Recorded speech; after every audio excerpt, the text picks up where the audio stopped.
Okay, hopefully it's not too dark for this to be seen, and excuse my needing to get some nail polish off.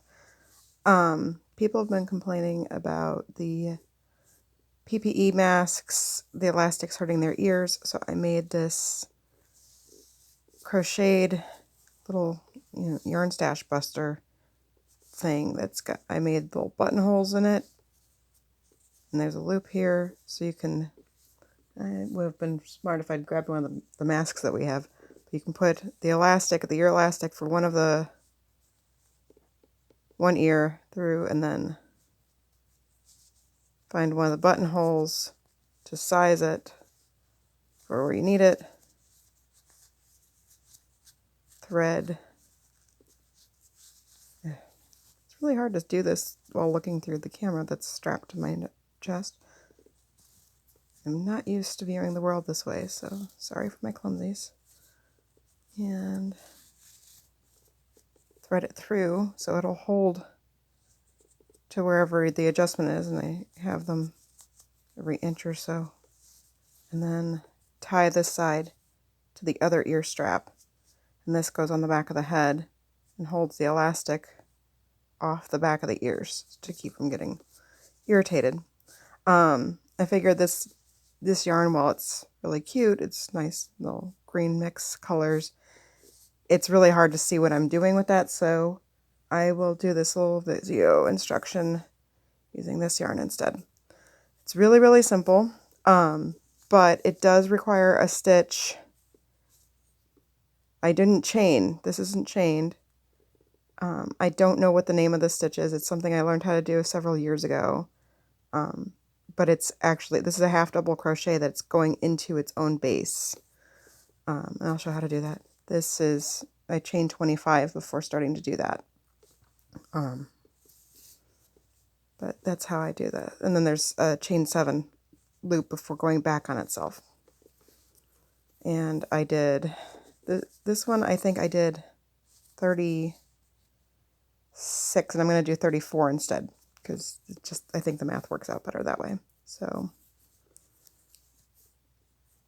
start your slip knot. It's really, really weird for me to be watching this through the video screen. I have my tablet strapped to my chest to do this because I didn't know how else to video my hands. And then chain 25.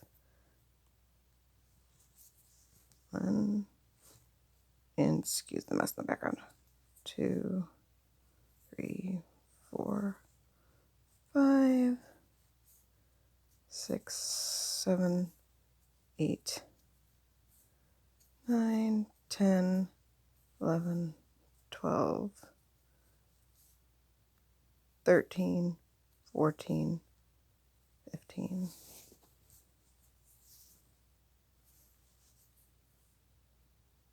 16, 18, 19, 20, 21, 22, 23, 24, 25. Okay, so that's going to be, I think this is, I'm trying to figure out if it's my eyes that are blurry or if it's the screen. It's not focused. I'm going to try and get it to focus. Hopefully it's focused. So now I'm going to chain 2 for the base of the first, this is the first half double. And I'm pinching right here the loop, which is, that's to try and make it easier to get in there. So I yarned over before inserting in, and now pulling through. It's really hard for me to see what I'm doing with through the tablet screen. Pull through. So I'm ready to make the half double. What I do is I pinch right here. I've got the tension where I want it for this part. And this side, this thumb is pinching here to hold it so that it keeps a loop open. And I pull through. So I've got my half double on there. Now I yarn over again. I'm ready to make another half double. I insert it into that loop that I pinched. To grab my yarn, treating that as if it's a base chain. So there's the 3 loops that I'm going to pull through for my half double crochet. Pinching here to hold that base.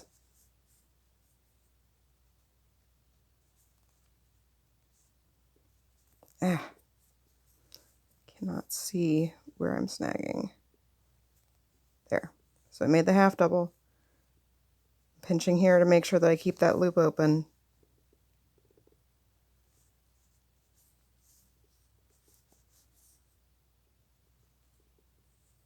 Three on there.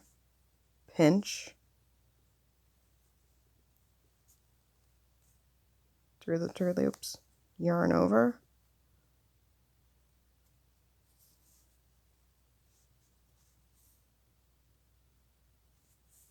Pull the loop through so I got 3 on them. Pinch to hold that base so that loop doesn't disappear in half double. So you can see the half double crochets that I've got going there. This base loop. And then when I come back around, I'm going to work into that in the opposite direction. It's really, really hard for me to see what I'm doing through the screen.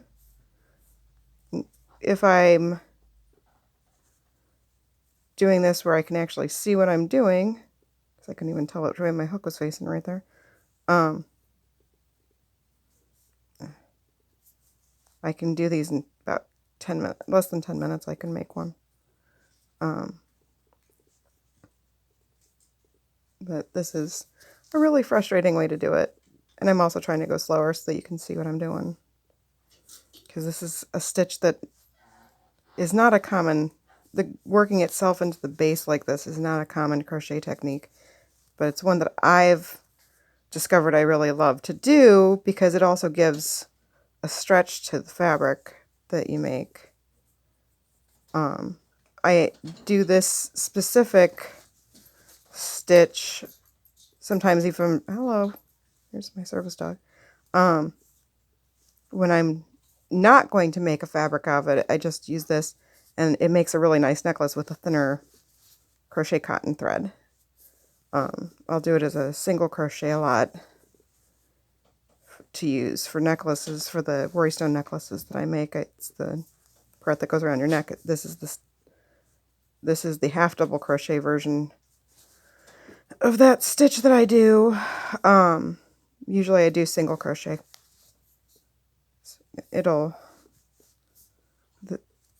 But wider ones, you can also do it, you know, you can make friendship bracelets like this. So, I have no idea how many of those I've made. I'm just kind of eyeballing it.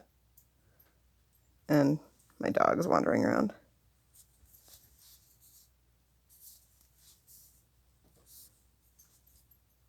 Just glad she didn't decide to go under my legs because my feet are up on a ottoman to try and get my angle right here. And I was worried she was going to bump me. She likes to be my dogoman. She likes to be underneath my legs.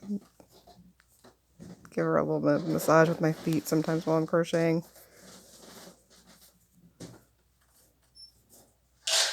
So hopefully you all can see what I'm doing with this stitch.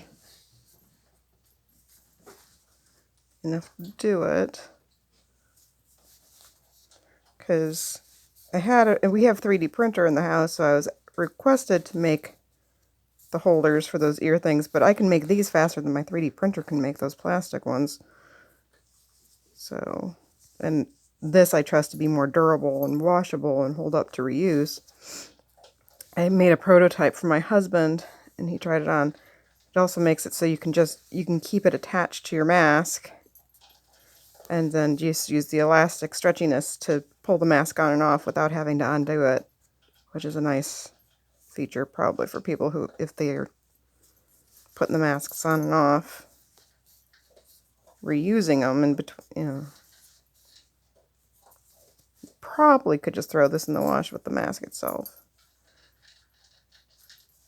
But normally Normally I'd be listening to an audiobook while I'm doing this. That's something I love to do, is just sit and crochet and listen to audiobooks. That's how I do the majority of my reading anymore.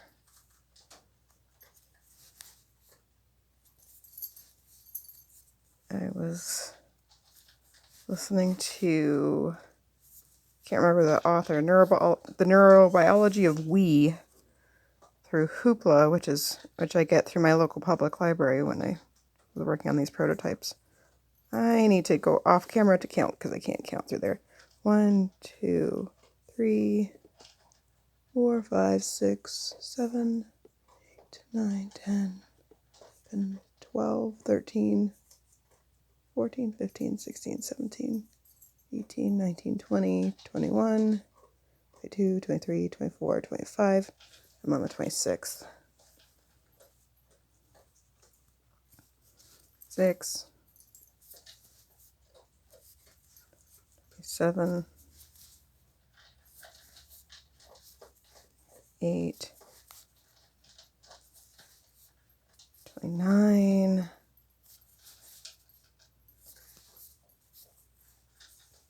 30,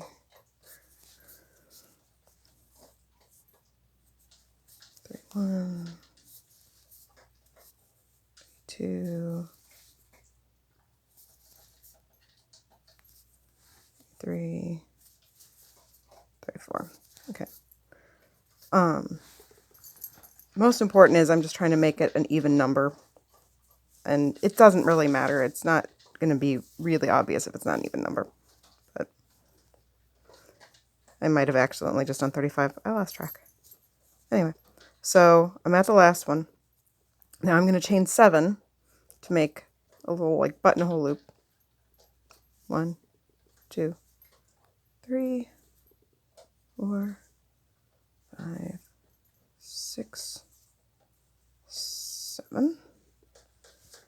Now there's that first one. I'm just going to do a standard half double crochet into it.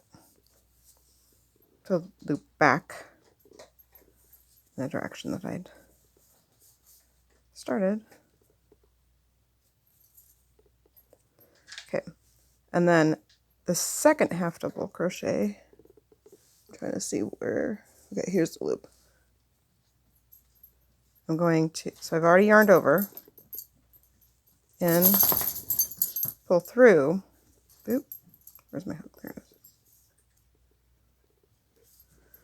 And now I'm going to pinch again, because I'm going to make a buttonhole. I've been home with my boys for a long time now, so, but, sorry for a little bit of Freudian, oop, I dropped my yarn, butthole, that's, yeah, because that's, the kids are, that's one of their favorite slams. I can't see it there. So here's my loop that I'm working in the base of the other one. Yarn over, through there, grab the yarn just like you're going to make a normal half double crochet. But again, like for this side, pinching here because I'm going to work into this instead for making that buttonhole. Oh, gosh. There. So this one's going to go into there instead of into this one. It's going into this loop for forming the buttonhole. And again, I'm going to pinch there.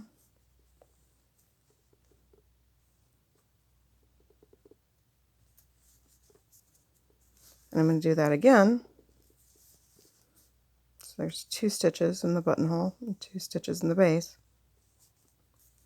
But this one, since I'm going back in to joining it, leaving these 2 blank, I did go through the base stitch to join it, or else it makes it look really funny if it's hanging out there.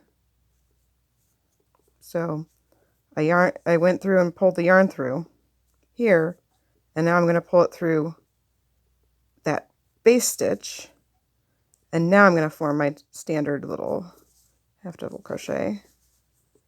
and then into that base. Ready to make the half double crochet, but I'm pinching so that I've got the base to work into for the next buttonhole.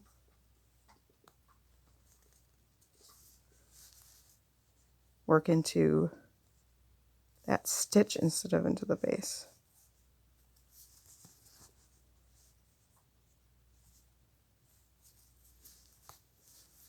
Do that twice.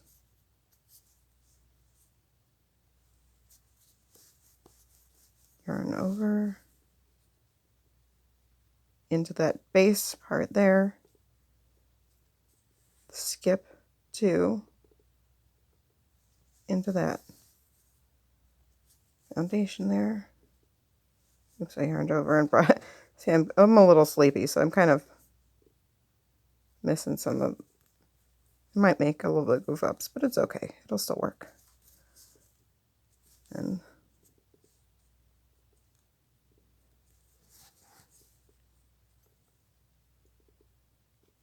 into there.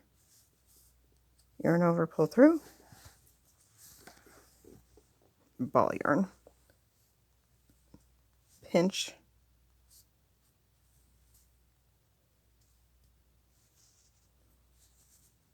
I think that snagged a little bit of yarn, but I can't tell well enough. Into there. Into the stitch instead of into the foundation.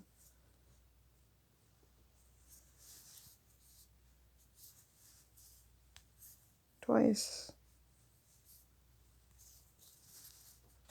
Ready, go there and get back and skip 2.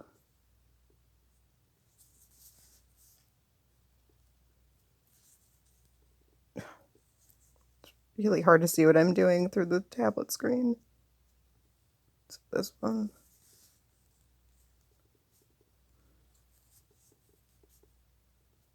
And because that's a joining. And now I'm going to make the regular half double through those 3.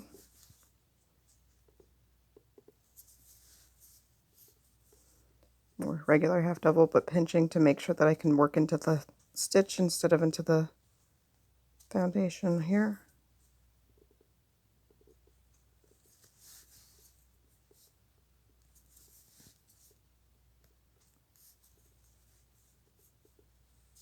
One, 2 into the stitch. Then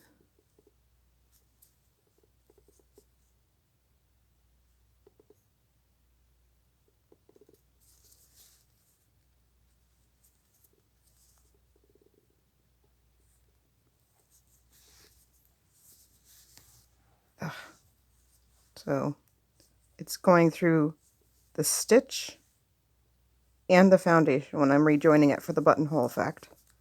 You can see that's how it's been going the other ones.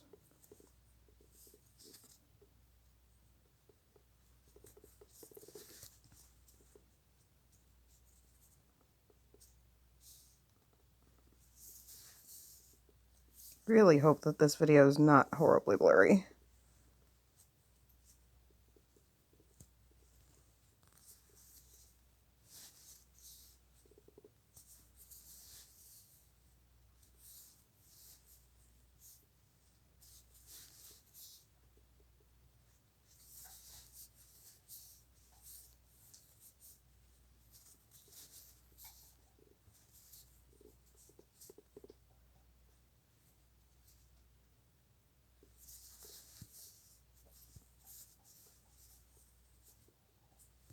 Oops.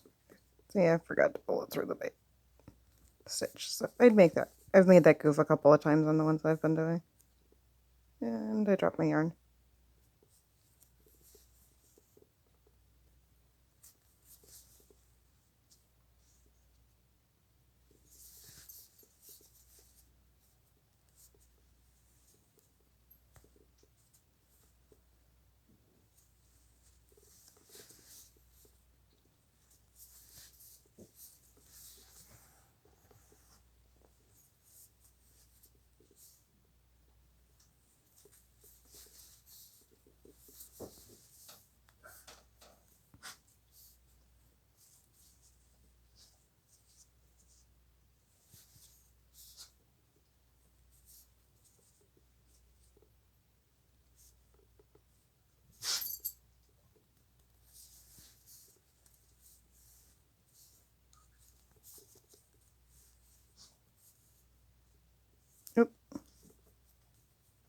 got too many yarns, too many yarns on there, which is usually what makes me realize I forgot to do that. There we go.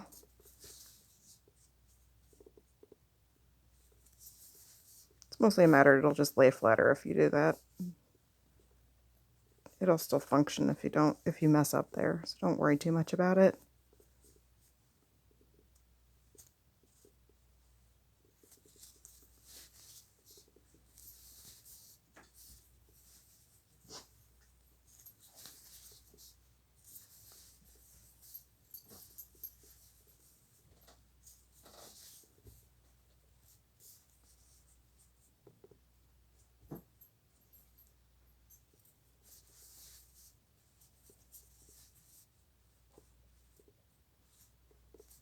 I'll stitch it again. Like I said, I'm getting sleepy. So I can't even see how many threads I got out, how many yarns, like, loops I got on there, but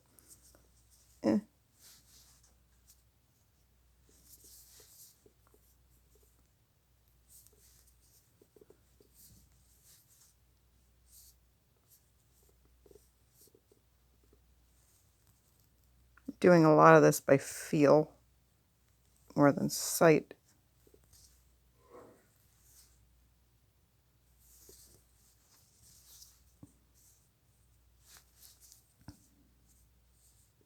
On this one, just because I am not used to trying to crochet through a video screen.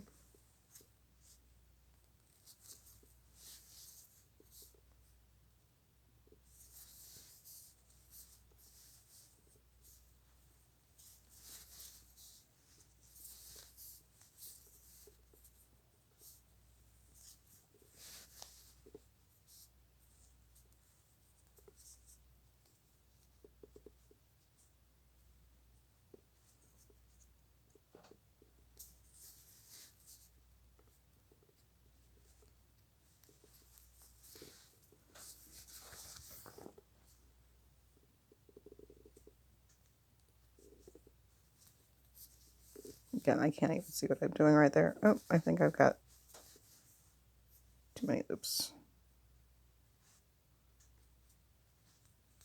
I'm just pulling it through because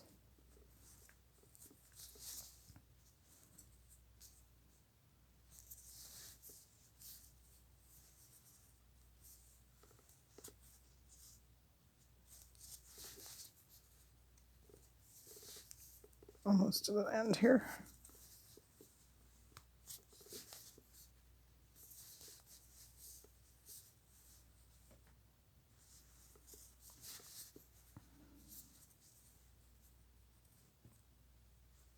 Oops, that might have been the end. Oh well. Yeah. All right. So it's got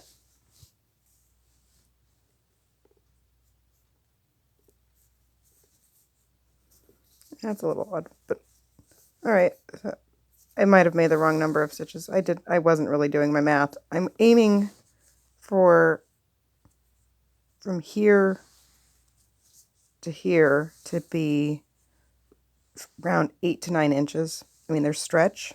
It will stretch, and it will get stretched out as it's worn, which is why the buttonholes are nice so that it can be shrunk down if it stretches out. But now I'm at the other end. My yarn keeps getting stuck under my side here. And so I'm just going to chain 25 and I'll be done with it and then have the second tie so that this side ties to the ear strap. And that's it. 1, 2, 3, 4, 5, 6, 7, 8, 9, 10, 11, 12, 13, 14, 15, 16, 17, 18, 19, 20, 21, 22, 23, 24, 25. And it's not an exact, it's just that seems to be a good length for making the ties so that it can be just tied like shoelaces. There we go. And a little crochet buttonhole mask back strap to give some ear relief. Oh, and if my beautiful crochet hook, which was a gift from my children, this is handmade by Mr. Schmidt of turnofthecentury.com.